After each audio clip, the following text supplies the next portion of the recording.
जय हिंद जय भारत।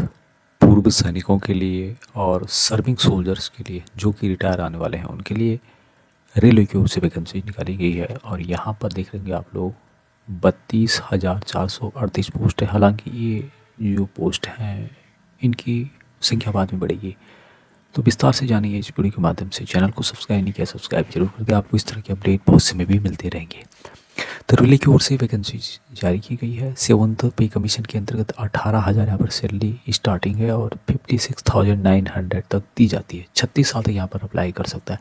पूर्व सैनिकों को एज रिलैक्सेशन दिया जाएगा। अभी मैं वैकेंसीज के बारे में आगे बात करूँगा, उससे पहले पूर्व सैनिक तो अप्लाई कर ही सकते हैं, लेकिन जो भी सर्विंग सोल्जर्स 1 साल के अंतर्गत रिटायर आ रहे हैं वो भी इन वैकेंसीज के लिए अप्लाई कर सकते हैं और इसके बारे में यहाँ पर क्लियर मेंशन किया गया है। यदि आप यहाँ पर पढ़ेंगे तो यहाँ पर इनके द्वारा ये बात यहाँ पर कही गई है।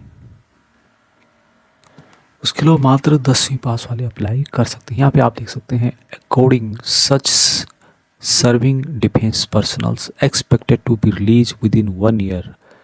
अभी यहाँ पर बात की गई है बिफोर 22 फरवरी 2026 या फिर उससे पहले जो भी आर्मड फोर्सेस से रिटायर हो रहे हैं वो भी जो एक्सेसमैन की वैकेंसीज हैं, ये पोस्ट हैं, इनके लिए अप्लाई कर सकते हैं। अप्लाई करना होगा आपको 22 फरवरी 2025 तक और मात्र 10वीं पास वाले इन वैकेंसीज के लिए अप्लाई कर सकते हैं। कोई डिग्री की ज़रूरत नहीं है, कोई आईटीआई की ज़रूरत नहीं है। हाँ, आईटीआई की अच्छी बात है, लेकिन मात्र 10वीं पास जिन्होंने किया है वो भी इन वैकेंसीज के लिए अप्लाई कर सकते हैं। अभी उसके लिए मैं आपको फॉर्म भी बताऊंगा कि किस फॉर्म को आपको भरना है और क्या उसकी डिटेल रहने वाली है।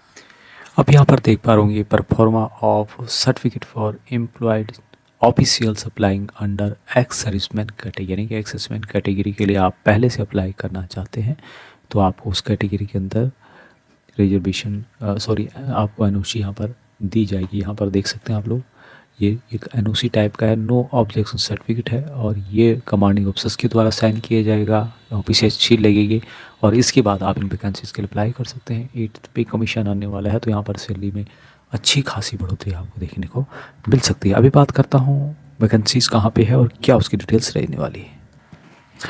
वैकेंसीज ऑल इंडिया बेसिस पर यहाँ पर है और मैं बात करता हूँ एक एक जोन की। यहाँ पर वेस्टर्न रेलवे मुंबई की ओर से जो वैकेंसीज है 4,672 वैकेंसीज है। 936 पोस्ट पूर्व सैनिकों के लिए है और यहाँ पर आप देख सकते हैं कि ये जो पोस्ट है अलग अलग टाइप के पोस्ट यहाँ पर है और अलग अलग टाइप के मेंशन किए गए, लेकिन इस बात का ध्यान रखना होगा कि मात्र 10वीं पास वाले ही इन वैकेंसीज के लिए अप्लाई कर सकते हैं, चाहे यहाँ पे कुछ भी मेंशन किया हो।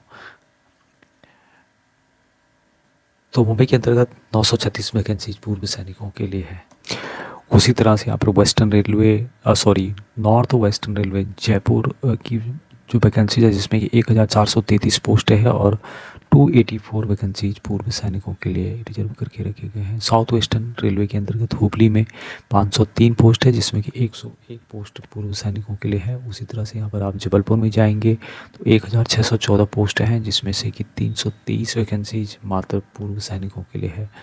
आगे पर चलेंगे तो भुवनेश्वर जो कि ईस्टर्न कोस्ट रेलवे है कोस्ट, तो यहाँ पर 964 वैकेंसीज है जिसमें कि 193 वैकेंसीज पूर्व सैनिकों का कॉलम यहाँ पे आप देख सकते हैं। आपको दिखाई दे रहा होगा, उम्मीद है। नहीं दिखाई तो जूम कर सकते हैं। यहाँ पे आप देख रहे होंगे बिलासपुर में टोटल वैकेंसीज 1,337 है जिसमें कि 269 वैकेंसीज पूर्व सैनिकों के लिए रखे गए हैं। अभी और आगे यदि आप नोटिफिकेशन में चलेंगे तो आपको यहाँ पर और भी वैकेंसीज दिखाई देगी। यहाँ पे देख रहे होंगे आप लोग, ये है new Delhi, northern railway new Delhi और जिसमें कि 4,785 वैकेंसीज हैं। 955 पोस्ट मात्र पूर्व सैनिक जो कि डिफेंस के लिए उनके लिए है। साउथ रेलवे के अंतर्गत चेन्नई में जो वैकेंसीज है 2,694 है। 540 वैकेंसीज मात्र डिफेंस के पूर्व सैनिकों के लिए है। नॉर्थ ईस्टर्न रेलवे गोरखपुर में 1,370 वैकेंसीज है जिसमें कि 274 पद पूर्व सैनिकों के लिए रखे गए हैं। इसी तरह से मैं आपको बताने की कोशिश करूंगा। बाकी यहाँ पर जो भी वैकेंसीज अलग अलग दी हुई है इसको आप यहाँ पर देख सकते हैं। हालांकि इन सब का मतलब क्योंकि 10वीं पास तो सभी अप्लाई कर ही सकते हैं तो यहाँ पर कोई अन्य झंझट की बात नहीं है। कोई यहाँ पर आपको स्पेशल कुछ कोई क्वालिफिकेशन नहीं मांगा गया है। अभी बात करें यहाँ पर गुवाहाटी के अंतर्गत 409 पोस्ट है, जिसमें कि 2048 पोस्ट है और 409 पोस्ट मात्र भूतपूर्व सैनिकों के लिए रखे गए हैं। कोलकाता के अंतर्गत 1817 वैकेंसीज है, जिसमें कि 366 पद पूर्व सैनिकों के लिए है। उसी तरह से सेंट्रल रेलवे मुंबई के अंतर्गत 3244 पोस्ट हैं, जिसमें कि 650 पद मात्र डिफेंस की पूर्व सैनिकों के लिए है। ईस्ट सेंट्रल रेलवे हाजीपुर के अंतर्गत टोटल पोस्ट 1251 है, जिसमें कि 248 पद मात्र पूर्व सैनिकों के लिए है। उसी तरह से प्रयागराज उत्तर प्रदेश में 2020 पोस्ट है, 404 पोस्ट डिफेंस के पूर्व सैनिकों के लिए है। कोलकाता के अंतर्गत 1044 पोस्ट है, जिसमें कि 206 पद 206 पद पूर्व सैनिकों के लिए है। सिकंदराबाद 164 to 1642 पोस्ट है, जिसमें कि 327 पद मात्र भूतपूर्व सैनिकों के लिए। ये तो रहा डिस्ट्रीब्यूशन की ऑल इंडिया पर कितनी वैकेंसीज पूर्व सैनिकों के लिए रिजर्व करके रखी गई है और किस किस जोन में रखी गई है। अब यार बात करते हैं ऑनलाइन के माध्यम से जो है इसके लिए आप अप्लाई कर सकते हैं 23 जनवरी 2025 से लेके लास्ट डेट अप्लाई है 22 फरवरी 2025 तक। इसकी जो पेमेंट है वो आप 24 फरवरी 2025 से जमा कर सकते हैं। कुछ आपको एप्लीकेशन में चेंजमेंट करना है, मॉडिफिकेशन करना है, तो उसके लिए भी आप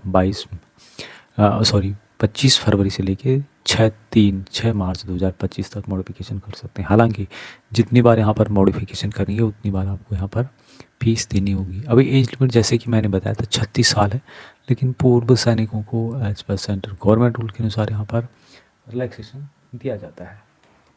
अभी किस तरह से दिया जाता है ये मेंशन यहाँ पे किया गया है। आप यहाँ पर नोटिफिकेशन में जाएंगे तो यहाँ पर देख पाएंगे कि एक्सेसमेंट जो भी अनरिजर्व हैं उनको यहाँ पर 3 साल की छूट दी जा रही है। जो आपकी एज है उसमें से जितनी आपने लेंथ ऑफ सर्विस की है दोस्तों, जितनी आपकी लेंथ ऑफ सर्विस है उसको डिटेक्ट करने के बाद 3 साल की और यहाँ पर छूट दी जा रही है। ये है जनरल और EWS के लिए। उसी तरह से OBC NCL को इसी तरह से 6 साल की छूट दी जा रही है। उसी तरह से SC ST को यहाँ पे 8 साल तक की छूट दी जा रही है। यानी कि जितनी आपकी एज है उसमें से जितनी आपने सर्विस की उसको माइनस करने के बाद 3 साल 6 साल और 8 साल तक की छूट है। और इस तरह कैलकुलेशन करने के बाद आपकी एज 36 साल से ज़्यादा नहीं होनी चाहिए। तो मैक्सिमम 95% पूर्व सैनिक मुझे लगता है इस के अंतर्गत आ जाते हैं। अभी फीस की बात करें यहाँ पर तो मात्र पूर्व सैनिकों के लिए और कुछ कैटेगरी के लिए 250 रुपये रखा गया है।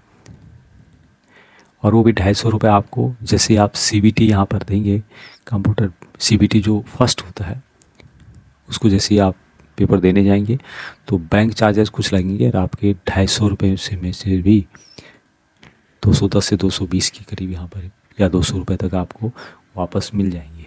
तो ये था जो कि इनके द्वारा बताया गया। अभी और भी कुछ जानकारी यहाँ पर दी गई है कि किस तरह से यहाँ पे पेपर आएगा। पेपर में यहाँ पे चेक करेंगे आप तो यहाँ पर ड्यूरेशन 90 मिनट का होता है, जिसमें कि 25 नंबर जो है जनरल साइंस से रिलेटेड पूछे जाते हैं। उसके अलावा यहाँ पर बात करूँ मैं तो यहाँ पर 25 नंबर और मैथमेटिक्स से रिलेटेड, रीजनिंग से रिलेटेड 30 क्वेश्चन होते हैं, जनरल अवेयरनेस और करंट अफेयर से लेकर 20 क्वेश्चन 100 नंबर का पेपर होता है। और जिसमें कि 1/3 आपको देखने को मिलेगा जो कि नेगेटिव मार्किंग है। उसके बाद यहाँ पे PT होता है, फिजिकल एफिशिएंसी टेस्ट होता है, जिसमें कि 35 किलो का वेट आपको 100 मीटर तक लेना है 2 मिनट के अंतर्गत। और यहाँ पर उसके अलावा यहाँ पर 1000 मीटर का जो डिस्टेंस है वो 4 मिनट और 15 सेकेंड में आपको कंप्लीट करना होगा। इस तरह से और इनके लिए आप अप्लाई कर सकते हैं रेलवे की जो ऑफिशियल वेबसाइट है उसके माध्यम से। बाकी जानकारी के लिए आप इसकी डिटेल्स नोटिफिकेशन को पढ़ सकते हैं। यहाँ पर zonal wise date of various RRBs and their website address and indicated below कुछ नंबर यहाँ पे दिए गए हैं तो उनसे भी आप बात कर सकते हैं। तो ये थी वैकेंसीज, पूर्व सैनिकों के लिए काफ़ी वैकेंसीज है। अभी तक इतना ही। जानकारी अच्छी लगती है लाइक शेयर, चैनल को सब्सक्राइब नहीं किया सब्सक्राइब जरूर कर दें। जय हिंद।